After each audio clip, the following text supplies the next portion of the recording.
Kaj vas je spodbudilo, da ste začel pisati knjigo Slovenija in njene meje? No, prvo spodbudo je sigurno bila ta, da sem bil načelnik oddelka za mejne zadeve in tujce v Ministrstvu za notranje zadeve dolga leta in to prav v času osamosvojitvih procesov Republike Slovenije, v času vojne za Slovenijo in kasneje pri približevanju Slovenije k evropskim integracijam. Drugi razlog je bil ta, da sem po slovenskih učbenikih in slovenski literaturi iskal literaturo, ki bi opredeljevala vse tri borbe slovenskega ljudstva v bistvu za svoje državne meje. Našel sem veliko literature, ki so opisovale Prvo svetovno vojno, Drugo svetovno vojno, osamosvojitveno vojno pa v manjšem obsegu. Zato sem se tudi odločil, da je potrebno za slovenski zgodovinski spomin obdelati vse tri etape našega stoletnega razvoja. Začel sem z letom 1918 in 1919, ko smo dejansko po hudih bojih na severni slovenski meji z generalom Maistrom, Malgajem in drugimi borci za Slovenijo dejansko vzpostavili severovzhodno mejo Republike Slovenije, ki je bila kasneje tudi priznana na mirovnih konferencah. Nadaljeval sem z Drugo svetovno vojno, kjer smo dejansko bili napadeni s strani tako Italijanov, Avstrijcev, Madžarov, kot tudi z strani nezavisne države Hrvatska, tistega režima takratnega. Opisal sem tudi upor Slovencev proti etnocidu, ki nam je sledil, in iz Druge svetovne vojne in mirovnih konferenc v Parizu, kjer smo pridobili nazaj Primorsko, sem se obrnil tudi na osamosvojitvene procese v Sloveniji, ki so potekali od spremembe ustave leta 87 pa vse do leta 91 in do napada na samostojno, osamosvojeno Republiko Slovenijo in lastno državo. Strani zveznih sil Jugoslovanske ljudske armade, jugoslovanske milice, zvezne milice in zvezne carine. No, v knjigi ste napisal neko zanimivo dejstvo, kdaj je pravzaprav začela nastajati Slovenija oziroma meje Slovenije. Ja, meje Slovenije so začele nastajati v bistvu 1918, kasneje so bile pa potem potrjene na pariški mirovni konferenci. Ampak mednarodna skupnost se ni držala tistega, kot je pred pariško mirovno konferenco in pred Versajom trdila. Trdila je, da bojo manjšim narodom, ki so nastali po razpadu treh velikih imperijev, to je Avstro-Ogrske, Ruskega cesarstva in Turškega cesarstva, mednarodne sile pomagale, da bodo prišli do svojih meja in do svojih držav.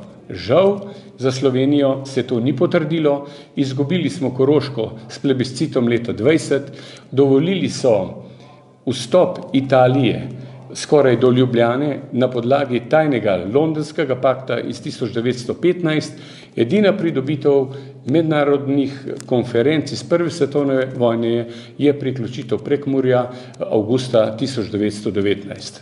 In kako je bilo z mejami Slovenije po drugi svetovni vojni? Po drugi svetovni vojni je ob napadu na tako imenovano Dravsko banovino, to je bila današnja Slovenija s tem, da brez Primorske, je dejansko prišlo do vsesplošnega slovenskega upora proti silam Italije, Nemčije, Madžarske in nezavisne države Hrvaške.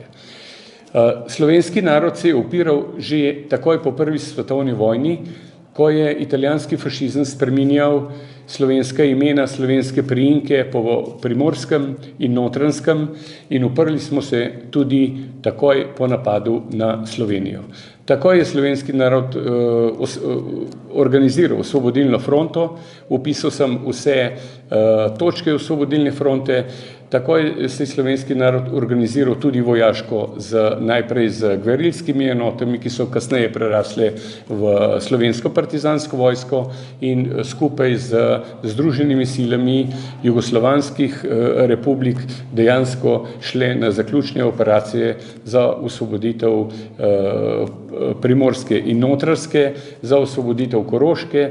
Žal spet leta 1947 nismo uspeli na mirovnih konferencah, so nam dejansko Koroško niso priznali, Južno Koroško niso priznali kot slovensko ozemlje, čeprav je bilo tam poseljeno slovensko prebivalstvo. Dejstvo pa je, da smo potem dobili Primorsko in leta 1954 prvič Slovenci izhod na odprto morje. Kako je bilo z mejami Slovenije med osamosvojitveno vojno in po njej?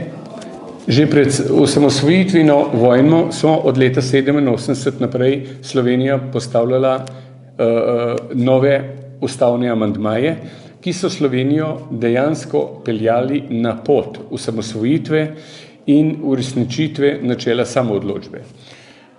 To se je dogajalo od leta 1987 do 1991. Vmes smo imeli še tako imenovani miting Miloševićevih prosrbskih sil, ki so želeli v Sloveniji vzpostaviti kaos, ta kaos, ki so ga predtem vzpostavili v Vojvodini, Kosovu in Črni gori in zamenjali politično vodstvo, vendar se je slovenski minister za notranje zadeve in slovenska vlada takrat odločila, da z milico prepreči ta miting in zasede slovensko-hrvaško mejo, ki je bila takrat še republiška meja, in to je bil prvi pokazatelj, da Slovenija gre svojo pot.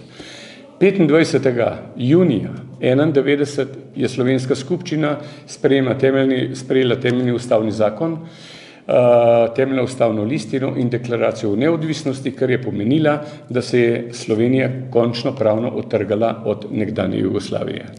25. junija 1991 je slovenska milica zasedla 8 mejnih kontrolnih točk na meji s Hrvaško in vzpostavilo suverenost na celotnem slovenskem ozemlju.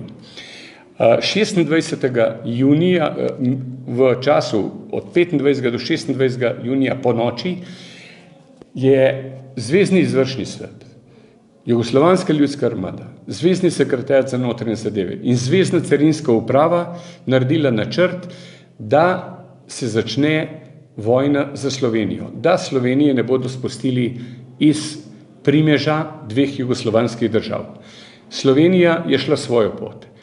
Uprla se je tem skušnjavi federalnih organov, ki so 26. junija ob 11. uri že s tanki šli iz Pivške vojašnice proti mejnim prehodom na Primorskem, kjer so jih ovirali državljani Slovenije s svojimi telesi, svojimi vozili in svojimi delovnimi stroji.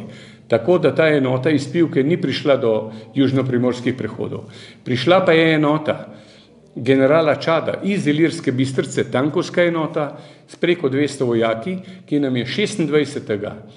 junija 1991 zasedla že 3 mejne prehode, Lipica, Kozino in Fernetiče. Zvečer je bila v Ljubljani velika proslava, ki so jo preletavali migi Jugoslovanske ljudske armade in vedeli smo, da frontalni napad na Slovenijo sledi. Ni bilo treba dolgo čakati.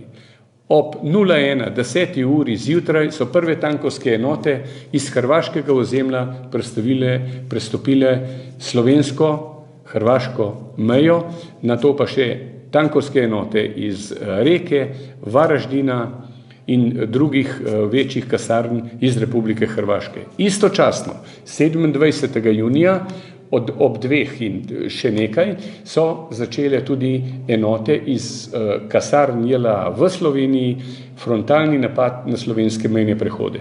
Šlo je za to, da je zvezna vlada, čeprav je bila Republika Slovenija že samostojna, sprejela 2 odloka. Prvič, da je treba slovensko milicijo spraviti z državne meje med Slovenijo in Hrvaško in da je treba slovensko milicijo spraviti z vseh mejnih prehodov na mejah z Italijo, Avstrijo in Madžarsko.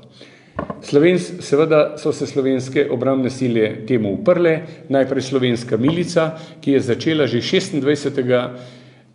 junija zjutraj ob 6. uri menjati jugoslovanske simbole s slovenskimi simboli na vseh mejnih prehodih v Sloveniji. Takrat so se začele prve sovražne akcije jugoslovanske ljudske armade do slovenske milice in kasneje tudi do teritorialne obrambe. Vendar, če smo se Slovenci upirali italijanskemu fašizmu, takoj po prvi svetovni vojni, smo se uprli nacizmu, fašizmu, madžarskem prodoru na slovensko ozemlje, prodoru hrvaških sil na slovensko ozemlje. Potem je bilo jasno, da Slovenci tudi mirno ne bomo gledali jugoslovanskih sil na slovenskem ozemlju s tanki, letali, s pomorsko blokado, zračno blokado in smo se temu uprli in šli v vojno za Slovenijo. Kako je z mejami Slovenije sedaj? Slovenske meje so sedaj mednarodno pravno postavljene. Za slovensko-italijansko mejo velja Osimska pogodba iz leta 1975, za avstrijsko-slovensko mejo velja Saint-Germainska pogodba iz leta 1919, kjer so naše sile priznale, da naj bo slovensko-avstrijska meja tam, kjer je bila leta 1938. Slovensko-mađarska meja je jasna že od leta 1920 v zvezi Trianona, čeprav so jo Mađari leta 1941 raztrgali in vrgli v koš, vendar so mogli v Parizu priznati, da je to prava meja, da je Prekmurje naše in na arbitražnem sodišču je ad hoc arbitražno sodišče na podlagi podpisanega sporazuma o slovensko-hrvaški meji iz leta 2009 v Štokholmu, 2017 določilo slovensko-hrvaško mejo na kopnem in na morju. Nažalost, ta arbitražna sodba še ni uresničila, ne zaradi Slovencev, ampak zaradi hrvaške politike, ki je takoj pozabila, da je Slovenija spustila Hrvaško v članstvo Evropske unije s tem, da je umaknila vse pridržke, ki smo jih imeli v zvezi slovensko-hrvaške meje in takoj Hrvaška lahko vstopila tudi v Evropsko unijo. Brez slovenskega soglasja Hrvaška v Evropski uniji ne bi bila. In nepošteno je strani hrvaške uradne politike, ki upam, da ne bo vedno na oblasti, da arbitražne razsodbe ne priznava, čeprav je podpisala arbitražni sporazum, kjer se je zavezala, da bo arbitražno razsodbo, kjer je bila s soglasjem sporazum tudi podpisan, tudi takoj spoštovala. Tega do današnjih dni še ni storila, na potezi je slovenska diplomacija in slovenska politika, morda še kakšna mednarodna mediacija in Hrvaška bo prej ali slej to arbitražno razsodbo morala priznati. No, sedaj pa še nekaj o tem, kako je knjiga nastajala. Koliko časa je nastajala in ali ste imeli kaj težav pri zbiranju gradiva? Moram reči, da knjiga je nastajala približno 3 leta pa pol do 4 leta. Če bi zdaj šli pogledat mojo dnevno sobo, kjer sem to knjigo pisal, bi videl, da sem že zasedel veliko prostora, ampak kljub temu literature o prvi svetovni vojni je dost. Največ jo je bilo sproducirane zdajle ob stoletnici konca prve svetovne vojne v letu 2018. Literature o osamosvojitvi je pa malo in premalo. To je bil tudi eden izmed razlogov, ne samo moje službene obveznosti, ampak je bil tudi eden izmed razlogov, da povežem Prvo svetovno vojno, mirovne konference po prvi svetovni vojni, drugo svetovno vojno in mirovne konference po drugi svetovni vojni in osamosvojitveno vojno z zaključkom, z arbitražno razsodbo, ki je dejansko bila sproducirana strani arbitražnega sodišča in to je, da rečem, trilogija slovenskih državnih, ne samo narodnih meja.